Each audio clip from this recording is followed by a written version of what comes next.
Hey everyone, it's Kris Quinones at Resina. Just wanted to check in with you guys about how to decide which foam roller is best for you. I talked to a lot of you about self-care and always recommend using foam rollers and tennis balls in your self-care for self-massage.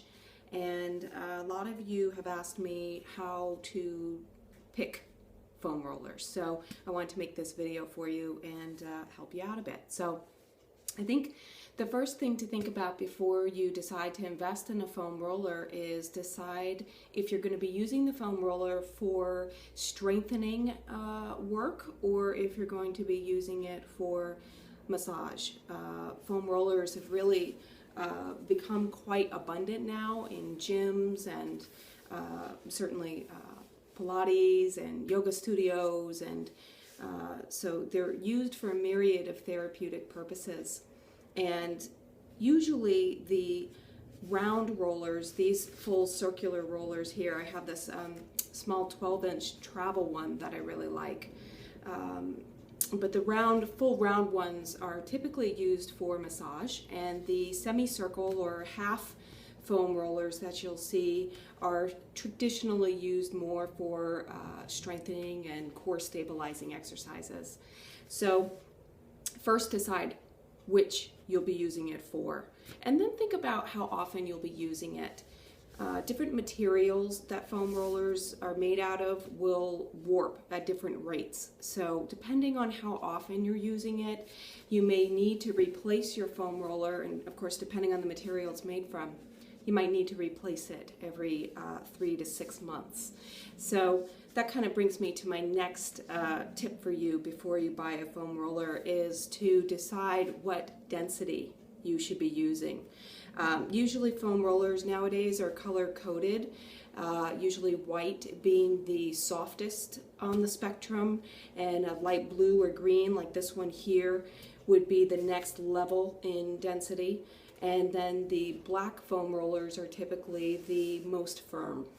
A lot of these foam rollers are made out of this polyethylene foam, and for the more firm or dense rollers, that foam is processed under really high heat, so it makes it less porous and more dense, so thereby it really produces a bit more sensation when you're rolling on those rollers, but it also provides the durability in terms of how long your roller is going to last. You'll probably want to experiment with different sizes.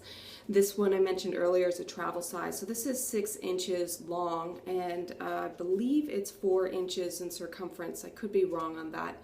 Standard foam rollers are usually going to be between 4 and 6 inches in diameter, and in length they'll vary, like as small as this 12-inch one for travel, or you can buy them as long as 30 centimeters or 30 inches long, excuse me.